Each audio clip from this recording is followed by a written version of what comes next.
क्या आप भी घर और किचन के काम करके बोर हो चुके हैं? तो चलिए अपनाइए कुछ ऐसे स्पेशल टिप्स जिन्हें करते हुए आपको मजा भी आएगा और आपके बहुत सारे पैसों की बचत भी होगी।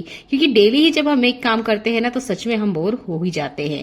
पहला यूजफुल टिप मेरा किचन से जुड़ा हुआ है। देखिए हमारे किचन में ना कुछ काम चलता ही रहता है। मेरे किचन में भी थोड़ा सा यहाँ कंस्ट्रक्शन का काम चला, मैंने ध्यान नहीं दिया, मैंने सोचा मेरे हस्बैंड देख लेंगे, पर यहाँ जब मैं आई तो मैंने देखा पूरे किचन काउंटर खराब हो चुका था, जो स्लैब था वो खराब हो चुका था।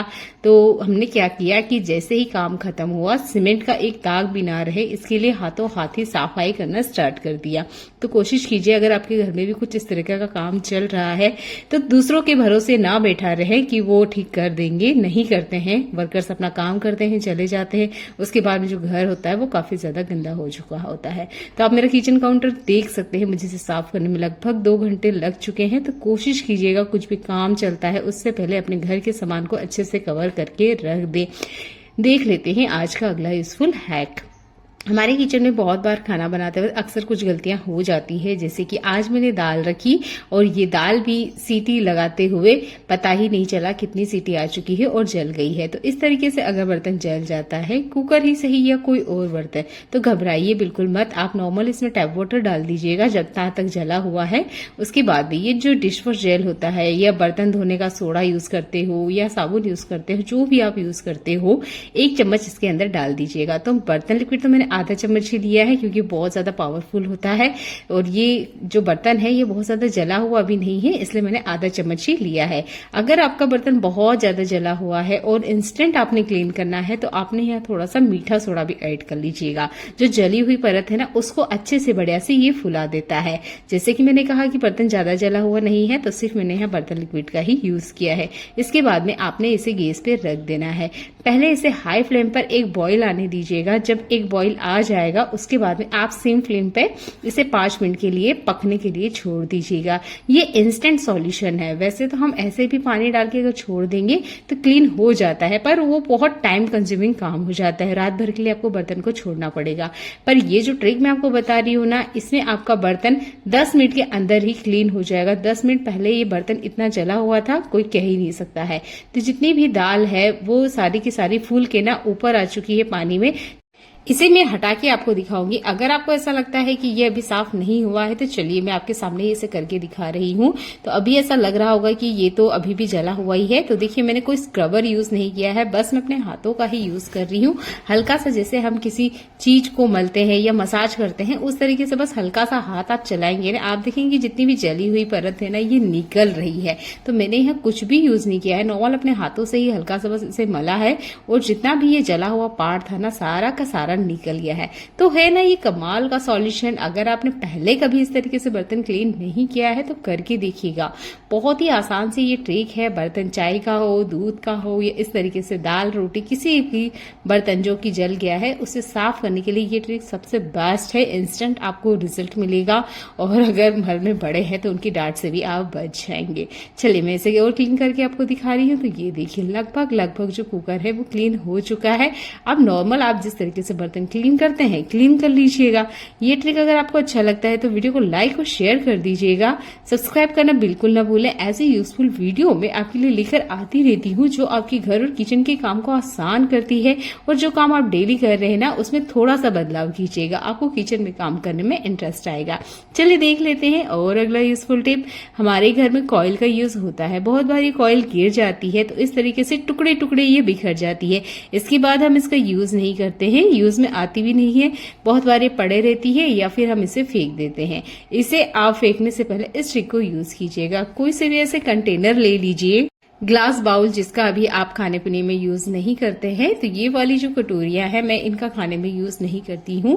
मैंने इसे लोकल मार्केट से परचेज किया था पर इसकी क्वालिटी काफी ज्यादा बेकार है, इसलिए मैं इसे खाने में यूज नहीं करती हूँ। तो यहाँ मैंने इनको डाल दिया है थोड़ा थोड़ा। इसके बाद में नॉर्मल जो टैप वाटर होता है वो मैंने लिया है। इन्हें आपने डिप कर देना है। अब आप इसे घर के उन कोनों में रखिए जहां आपको मच्छर दिखते हो या आपको ऐसा लगता है कि यहाँ रात के टाइम मच्छर इकट्ठा होते हैं और बाद में निकलकर हमको काटते हैं। ऐसा घर का कोना जरूर होगा, अलमीरा के पीछे हो सकता है, टेबल के नीचे हो सकता है, वॉशरूम में भी ऐसी जगह होती है, वहां आप रख दीजिएगा। अगले यूजफुल हैक मेरा पुदीने से जुड़ा हुआ है। हमारे यहाँ ना अभी से बारिश का मौसम हो चुका है, 5 दिन से लगभग कंटिन्यू बारिश हो रही है, तो कह सकते हैं कि बारिश का मौसम आ चुका है। तो अभी ना आपको मार्केट में पुदीना मिल रहा होगा, इस पुदीने का आप बहुत अच्छे से यूज कर सकते हैं। पुदीना आप मार्केट से ले आइएगा, इसकी जो पत्ती है वो आप निकाल दीजिएगा। मैंने दिन में खरीदा था, शाम तक ही मुरझा चुका है। आपने इसके डंठल ले लेना है, कटिंग वटिंग कुछ नहीं करना है, जैसे ये आते हैं बस वैसे ही आपने इसको पानी के अंदर रख देना है। तो यहाँ पर मेरे पास 15 से 20 टहनियां हैं, इनको मैं पानी के अंदर डाल दूंगी। अब आप देखेंगे अगले 5 दिन में इन टहनियों में जड़ें या जो इनकी रूट है वो डेवलप्ड होगी। इसके बाद में आप इसे मिट्टी में लगा दीजिए, गमले में लगा दीजिए। अब आप देखेंगे घर बैठे ही आपको पुदीना मिल जाएगा। मैं इस ट्रिक को हर साल यूज करती हूँ, काम करती है, 100% ये आपको रिजल्ट देगी। बस आप ना 5 दिन वेट कीजिएगा, पानी हो सके तो चेंज कर दीजिएगा, इसमें रूट अपने आप आ जाती हैं। अगला यूजफुल हैक मेरा सुई धागे से जुड़ा हुआ है। बहुत सारे लोगों की आई साइट वीक होती है, उन्हें धागा डालने में बहुत ज्यादा दिक्कत होती है। मेरी भी आंखें काफी ज्यादा कमजोर है, मुझे भी धागे डालने में काफी ज्यादा दिक्कत होती है। तब हमें ऐसे कोई ट्रिक पता होनी चाहिए कि हमारी आईसाइट वीक है या हमें बहुत जल्दी में भी धागा डालना है सुई में, तो आसानी से चला जाए, क्योंकि इसे डालने में बहुत ज्यादा दिक्कत जाती है। तो देखिए मैं भी यहाँ डालने की कोशिश कर रही हूँ पर नहीं जा रही है, क्योंकि सुई थोड़ी छोटी ही मैंने आपको दिखाई है, ताकि आप भी क्लियर से देख पाए कि इतनी छोटी सी सुई में भी आप आराम से धागा डाल सकते हैं। सुई को आप साइड में हटा दीजिए और यहाँ पर झाड़ू का एक पतला सा धागा आप निकाल लीजिएगा। आप इसे धागा बोल सकते हैं, रेशा बोल सकते हैं। ये आपने लेना है। हमारे घर में जो झाड़ू वगैरह होती है ना, उसमें ये पतले पतले रेशे जरूर होते हैं, ये आपने निकाल लेना है। इसके साथ ही हमें एक और चीज चाहिए, ये है सेफ्टी पिन। कोई सा भी सेफ्टी पिन ले लीजिए जो आप अभी फिलहाल में यूज नहीं कर रहे हैं। अगर आप सेफ्टी पिन का यूज नहीं करना चाहते हैं तो कोई से भी पेन भी आप ले सकते हैं, कोई सी भी तीखी चीज या पुराना नेल कटर है उसका भी आप यूज कर सकते हैं। इसके ऊपर हमने कुछ इस तरीके से, जैसे मैं आपको दिखा रही हूँ, एक बड़ा सा सर्कल या बोल सकते हैं एक अंडे जैसा आपने बनाना है और इसके ऊपर कुछ इस तरीके से फिंगर की मदद से अटकाना है। अब आपने यहाँ लेना है सेलो टेप। सेलो टेप से हमें इसे स्टिक कर लेना है या चिपका लेना है। आप यहाँ डबल टेप का भी यूज कर सकते हैं। सेलो टेप का यूज करेंगे तो आप देखेंगे अच्छे से चिपक जाता है। ये एक हमारा परमानेंट टूल बन के रेडी हो चुका है।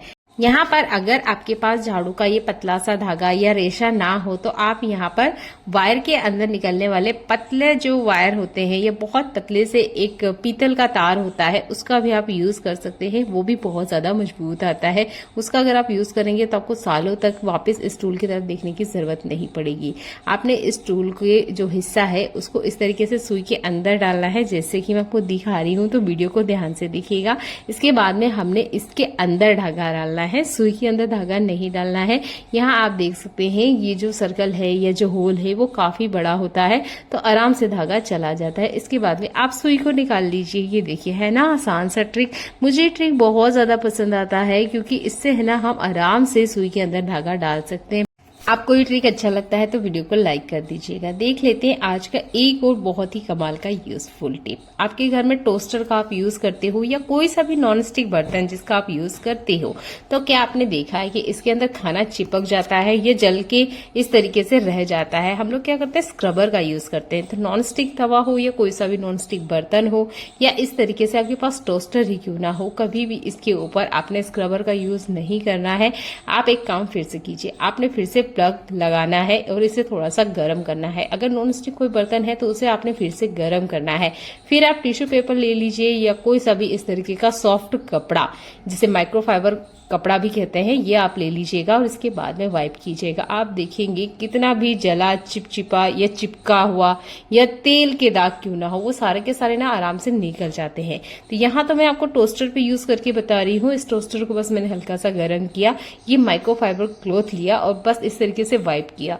जितना भी जला हुआ सैंडविच का चीज था वो सारा का सारा बहुत आसानी से बाहर निकल के आ चुका है।